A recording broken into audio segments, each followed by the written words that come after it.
Bonjour, je suis Grégoire Seglas, je suis président des merveilleuses organisations Lecteurs Aigle et les activateurs de grandeur en partenariat avec Profitec Canada.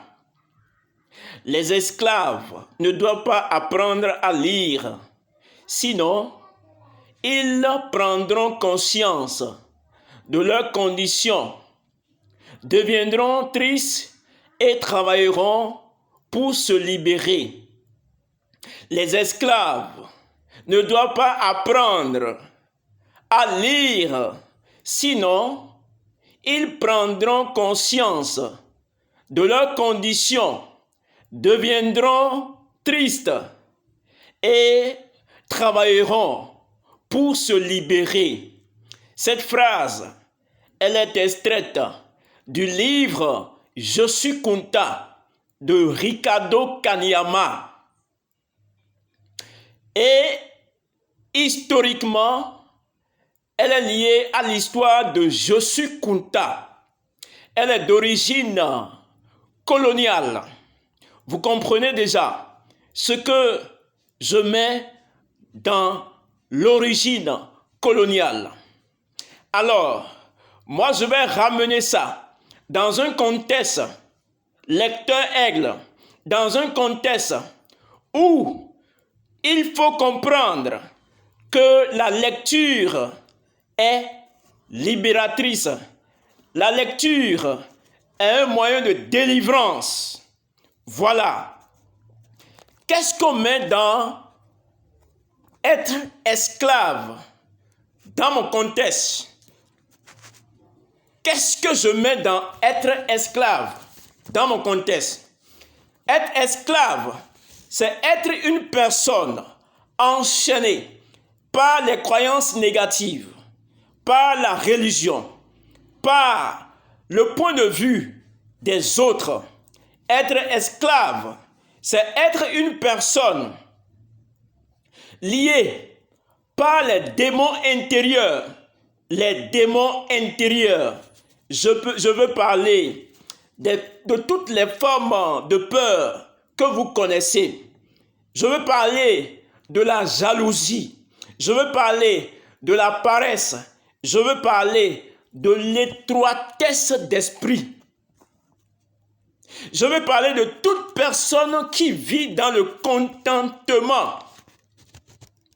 De toute personne qui se suffit du peu qu'il gagne aujourd'hui.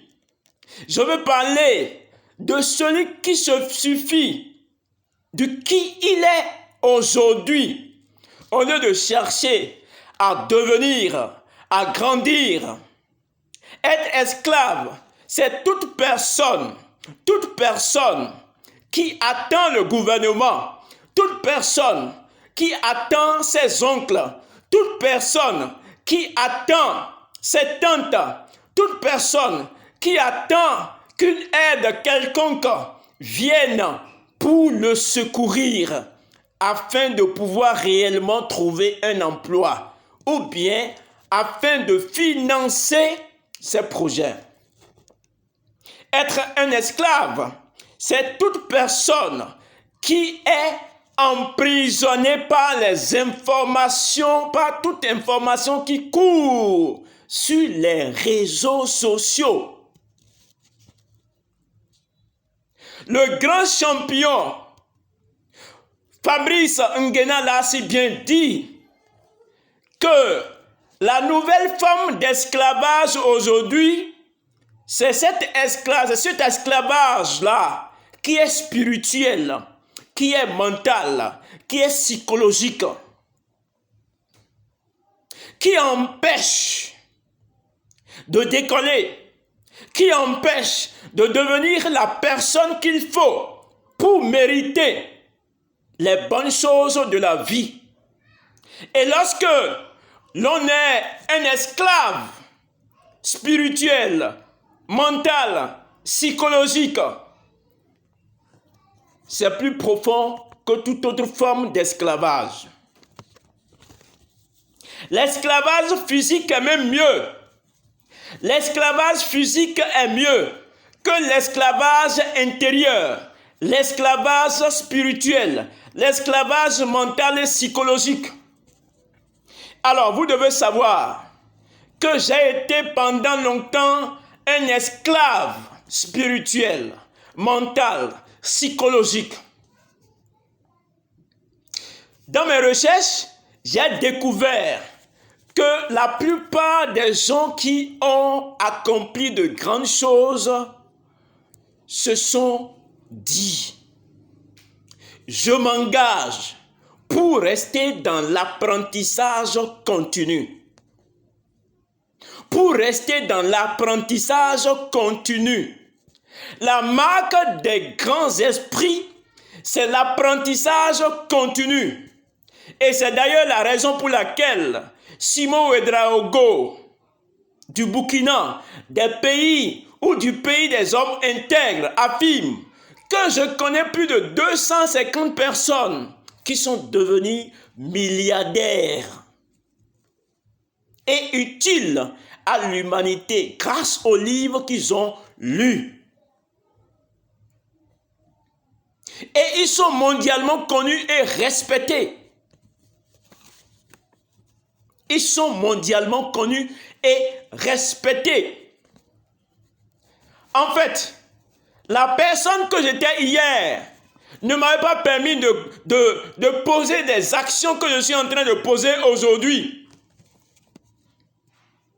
Et les actions que je posais hier ne me permettaient pas d'avoir ce que je suis en train d'avoir aujourd'hui.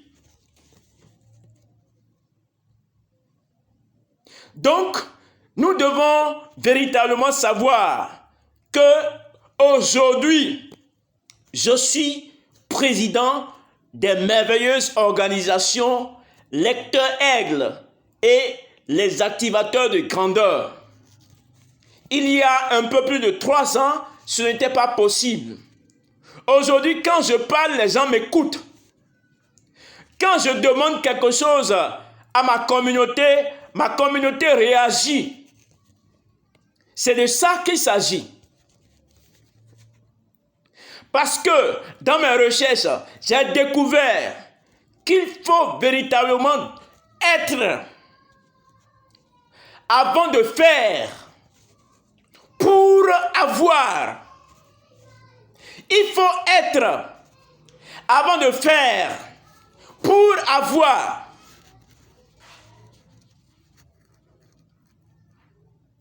C'est très capital. Donc, l'essence même de l'organisation merveilleuse, les Lecteurs Aigles, c'est de pouvoir réellement amener les membres Lecteurs Aigles et toute autre personne extérieure de prendre conscience de sa condition et de prendre la résolution de pouvoir réellement se libérer. C'est bien de ça qu'il s'agit. Et c'est bien pour cette raison que nous avons instauré le programme d'accompagnement et de suivi des Lecteurs Aigles, où vous êtes tenus de faire des points de lecture tous les jours ou toutes les semaines et de nous dire précisément la connaissance que vous avez découverte au niveau du livre que vous avez lu, que vous êtes en train de lire. À quel niveau de votre vie cette connaissance est applicable? Et quelles sont les résolutions que vous avez prises pour véritablement changer les donnes? C'est de ça qu'il s'agit. Et nous sommes heureux de vous dire que hier, nous avons rendu visite à notre maman Claire Accoyon, une dame de la 60aine, éducatrice à la retraite, qui a accepté suivre le programme d'accompagnement et de suivi des Lecteurs Aigles. Voilà. Et pendant ce temps, nous avons des jeunes de la vingtaine, des jeunes de la trentaine, qui n'ont pas le temps pour lire, ne serait-ce qu'une phrase par jour. Ils n'ont pas le temps pour lire. Ils ne veulent pas se consacrer à l'essentiel. Voilà ce dont il est en train de s'agir. Alors, nous n'attendons pas les retardataires. Nous fonçons droit devant. Et pour finir, aujourd'hui, il n'y aura pas de numéro. Les livres nous parlent. Ce sera le dimanche prochain avec un grand champion. Je me taire sur le livre dont il s'agira.